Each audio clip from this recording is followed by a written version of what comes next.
The pike push-up is by far one of the most amazing calisthenics exercises when it comes to both arm as well as shoulder strength. However, it is also probably the push-up variation I've seen executed wrongly the most. So today we're gonna go through it step by step with all the necessary cues so you can use the pike push-up to build massive strength as well as control in your upper body. So if you're ready, let's go and have some fun. Now, first things first, even though you do not have to be able to move into a complete forward fold, you definitely need a lot of posterior chain flexibility to get into the right position. So I would highly advise to work on your posterior chain flexibility by hinging in your hip with an extended back, or at the very least a neutral back, until you have enough flexibility in your posterior chain in your lower body to start folding forward in your upper body until your fingers touches the floor, or even better, until you can get both hands completely flat. And that is a pretty good sign that you'll never have to work on your posterior chain flexibility again when it comes to all of those pike exercises. And if you need a guide on posterior chain flexibility, you can check out this video where we go through it step by step. Next up, we need to make sure that we're moving in the right angle and using the correct movement pattern. We are not moving in a straight downward line. And what I've seen very often is we're not moving in a forward line either. Extend your back, keep it as straight as possible, and start moving towards your fingertips with your head, and then back into the same position and extend your shoulders all the way. We're moving in a somewhat diagonal line, and the easiest thing you can do to make sure that you are doing this correctly is to actually film yourself during the movement. This will also help you build the necessary foundation to press into a handstand from a frog position or a crow position, if that is one of your goals. Moving us to what is probably the most common mistake most people do, which is flaring their elbows outward, which is going to compensate for a lack of strength in your shoulders by using your triceps. And one thing that can help you with that is just slightly move into external rotation in your shoulders, and before you even bend in your arms, you're going to point your elbows backwards and keep them as close to each other as possible. Your arms should be at the very least parallel. We are actively moving into this external rotation, and this is going to help us put most of the effort onto our shoulders. I would highly recommend you try out both, just so you can develop a feeling for both of those, so you can go through all of the cues step by step and learn the correct form from the beginning, because relearning all of this can be a real hassle. Now, the next super common problem, and this one can actually lead to injuries, is weird ass neck movement, either tucking in your head like so or extending because you're looking to get into a longer range of motion. This is absolutely disastrous and can become pretty dangerous in the long run. Your neck should always be an extension of your back and should barely move, if at all, during the entire movement pattern. Try to just keep it in one line with your upper body, even if it's not perfect. That is still better than moving it up and down like so, especially when you are in an overhead position. Now, with all of our cues in place, let's check out a progression from very easy to somewhat advanced. And then we're gonna go through a couple of supplementary exercises that are gonna make this so much more effective. Starting with a tiny range of motion for scapular control. One of the most important things when it comes to calisthenics in general. Look for some sort of elevation for your hands. Get into your pike position, and instead of going through the entire range of motion, we just want to move between scapular depression and adduction, as well as scapular elevation and abduction, pulling your shoulder blades down and pulling them all the way up towards your ears. And this will help you work on scapular control, and is going to help you advance pretty much every single calisthenics exercise that is remotely connected to upper body movement patterns. That not only includes push-ups, but also pull-ups, handstands, and all sorts of things where your shoulder musculature is remotely involved. And then of course we have the classic, now perfectly executed pike push-up. Work your way up to 5 to 8 repetitions per set, and then we can start elevating our lower body. Hinge in our hip, move into external rotation, push our elbows backwards, and go through an even longer range of motion. And I can barely do the movement anymore after recording all of this, which is a testament to the amazingness of this exercise. As for the supplementary exercises, once again, we're gonna go through a progression with the easiest but probably most important one of these exercises being in a quadruped position and extended scapular push-up. Pull your shoulder blades together once more and pull them apart. This is just so we can connect our motor neurons, work on our mind-muscle connection when it comes to scapular positioning. And of course, advancing that by elevating our knees and going through classic scapular push-ups. All the way up, all the way down. And of course, the equivalent of that when it comes to pulling motions being scapular pull-ups, one of the, if not the most important pull-up variation in calisthenics and the base of pretty much every single classic pulling motion. Pull your shoulder blades together and down and elevate them and pull them apart. And of course, asymmetrical or unilateral scapular pull-ups for even more control and even more strength. And this one is of course the foundation of unilateral pulling motions. As you can see, all of those exercises have multiple benefits, can help you with multiple skills. And then we have two more exercises to work on. First one being an extended leg support hold close to a wall. Elevate your scap and hold with long shoulders, extended arms and extended legs for up to 30 seconds at the minimum. This should be your beginner threshold to work on. And then the second exercise, open extended sways to the left and to the right. All we're doing is trying to put as much weight on one shoulder, hold it, and then switch to the other side. We're not working on balance at all by moving as close to the wall as we can and just on the necessary support hold strength for extended arm exercises. This will help you build the necessary strength and the necessary control for not only those pike push-ups, but also handstand exercises, if that is a direction you want to take. For close to a decade now, and I can tell you from experience, once you have learned this abdominal exercise, you won't need any other exercises when it comes to both strengthening your core as well as building nice abdominal musculature. We're gonna go through a step-by-step guide on how you can learn the dragon flag through a simple progression that will take you from the very beginner movement to the end results in the dragon flags that are one of Bruce Lee's staples when it came to core strength and core exercises. So you too can start building a set of bulletproof abs. Now what makes the dragon flag such an amazing exercise is not just that it looks absolutely impressive, but when it comes to our core musculature, we have three major functions. We have flexion, the rounding of the back or the spine, rotation, like we would use during the windshield wiper, and we've got anti-flexion or flexion resistance, which is exactly what the dragon flag falls under.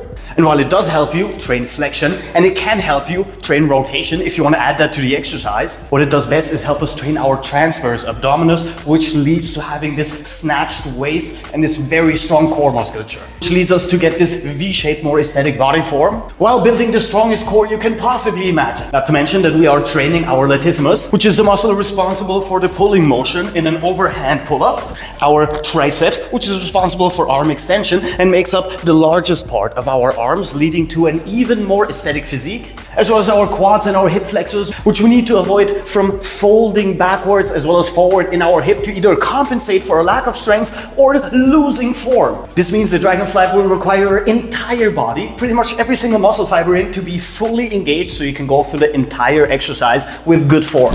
So here's how you know you're actually ready to go directly into the dragon flag progression. If you can do strict controlled leg raises. Bonus if you can do the same thing on a pull-up bar, moving all the way up and aiming for about 10 to 15 repetitions of those without exhaustion. If you can do at least 3 to 4 latissimus dominant overhand grip pull-ups, which will help you build the necessary strength both in your lats as well as in your arms to hold this exercise without getting hurt, and holding a nice hollow body hold for at the very least 30 to 40 seconds. Bonus if you can do it while hanging, but it's also enough if you can do it while laying down. Once you've got this down, you're ready to jump into the very first progression.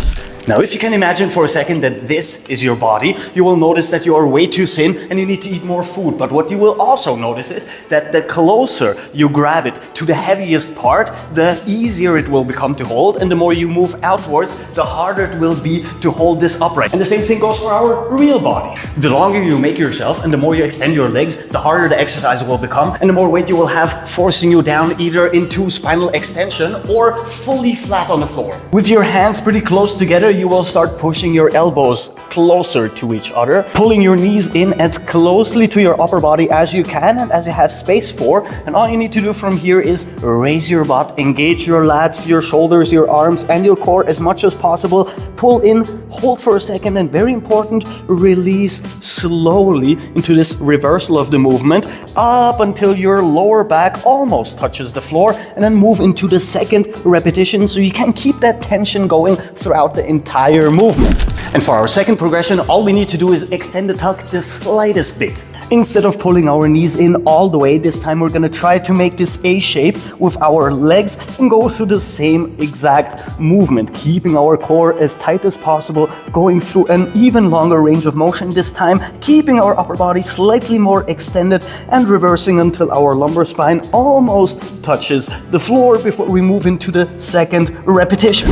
And now we're getting to the really fun part, because now we can begin extending our legs, starting with only one. And to make this a little bit easier to get into, you can start in a tucked movement, extend one leg once you are at the very top, and then slowly move into this dragon flag, lower and lower and lower, hold for half a second, and reverse with your upper body completely extended before you move into the next repetition. Go through a handful of repetitions with your left leg extended, take a short break, and then move on to a handful of repetitions with your right leg extended. And now we can move on to the extension switch during the dragon flag. Grab on tightly, tuck those elbows, raise your upper body, extend one leg, go through an entire repetition in a controlled fashion. Keep your abs as tight as possible, switch at the top of the movement, and repeat with the other leg extended once again in a very controlled fashion before you switch again at the very top of the movement. And now, my friends, it's time to move on to the complete dragon flag. There's two ways to approach this. The beginner way, in which we start at the top of the movement and start lowering from here. Same exact movement pattern, same exact range of motion before we reverse the entire movement. And of course, the more advanced way to do it, which is starting in a fully extended position, laying on the floor. Start by tucking your shoulders, depressing them, bringing your elbows together, flexing your abdominals, rounding your lumbar spine, pulling up from here, using your lats and your core, which you will notice I have still not yet perfected as much as I would like to, which is exactly why we're here right now.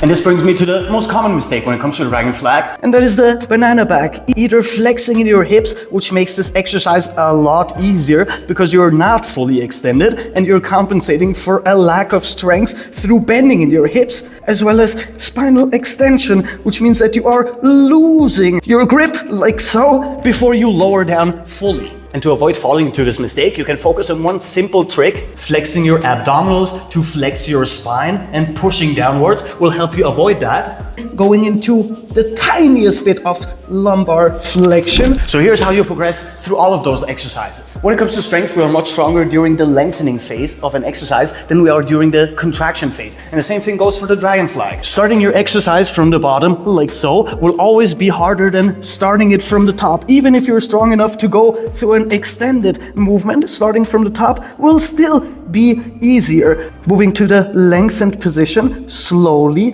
carefully, until you fully lose control, you fully lay down, take a short break, and move into the next repetition. The slower you can go through this movement, the stronger you will become, and the longer you will be able to hold the middle part, which brings us to the next level. Getting into one of our starting positions, we will now try and hold statically at every single level. Hold for a handful of seconds here, hold for a handful of seconds here, hold for a handful of seconds here, and I think you get the gist, until you are as close to the floor as possible, where you can hold a handful of seconds, release, take a short break, and move on to the next repetition. And for our final level, we'll start going through repetitions. Get into the starting position of whatever level you're at. If you're still at the very beginner level with a fully tucked dragon flag, don't worry about it. Start from the very bottom, move through the very long range of motion you already have worked on, and reverse it slowly in a controlled fashion with your back fully extended. extend it as close to the ground as you can. Hold for a second and move into the next repetition. Working your way up to 8 to 12 of those, taking your first rest and then moving on to the next set.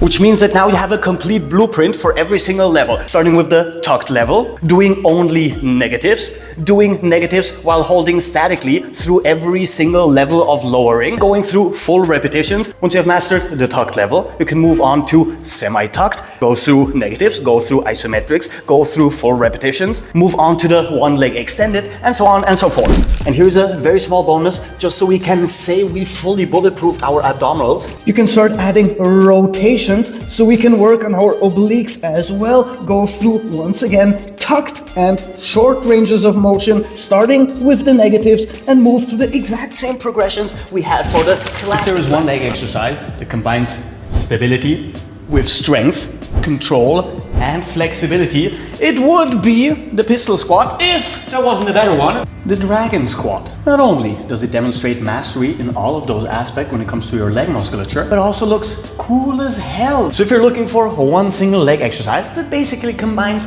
all of the major training aspects, you've come to the right place, because today we're going to check out the dragon squat. Now, the three most important things we need to work on to perfect our dragon squat is number 1, posterior chain flexibility. Number 2, quad and hip flexor strength. And number 3, perfect stability when standing on a single foot, especially while going through movement patterns and not just while standing statically. So let's break this down step by step and go through preliminary as well as supplementary exercises that are going to make your dragon squat absolutely perfect. Now, our very first exercise, very easy to replicate. While sitting down, we're going to cross over with one leg right across the other one, pull it in as far as we can, lower our upper body onto our elbow, and all we need to do from here is the extended leg elevated from the floor, flexing our adductors and the insides of our thighs, keeping our extended leg completely flexed in our quads before we lay down all the way and repeat again. Now, for most people, if you're just starting out, you're gonna have a very short range of motion, if at all, and over time you should be able to elevate more and more using only your adductor strength. Very important tip with this exercise: many people will start cramping even just after a handful of repetitions, so be careful, take your time, slow it down, just do a handful of repetitions. And if you are cramping, what is really helpful is moving into an adductor stretch, lengthening without flexing the muscle, letting loose before we move on to the next set of repetitions. For our next exercise, we're gonna have to switch starting positions into a deep squat, to one of the exercises I add to pretty much all of the core workouts we do. Extension forward, like so, but then also moving into extension backwards, like so. Because this position here is going to be one of our major exercises when working on our dragon squat. Reversing, requiring a lot of anterior chain strength, which is going to be very helpful once we move on to the actual exercise. And combining that with a tiny bit of mobility, a tiny bit of control, and the tiniest bit of stability for now, we're going to require for our ankles, our feet, and our legs to advance into a perfect dragon squat. Extend forward, flexing our entire anterior chain, extending backwards, adding flexibility to our posterior chain. And once you've done a handful of repetitions, you're going to move into grabbing your toes and moving your upper body as close to the ground as possible to have the tiniest bit of posterior chain stretch that we're going to require for our dragon squat. Because from here we can start simulating a dragon squat with very short movement patterns, so we can start working on the stability, the mobility and the strength necessary to go through this movement pattern, but most importantly the coordination, without having already mastered all of those aspects until we get there, which means that over time you will start increasing your range of motion, going lower and lower, and start adding the posterior chain flexibility by touching your toes. Move low, keep your balance, touch down, and repeat on the other side so you do not end up fully imbalanced like Quasimodo.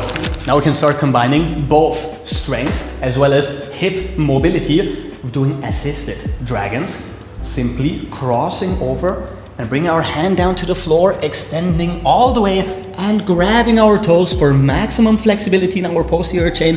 And from here, we're gonna reverse, step up, carefully. I want to go through a full range of motion.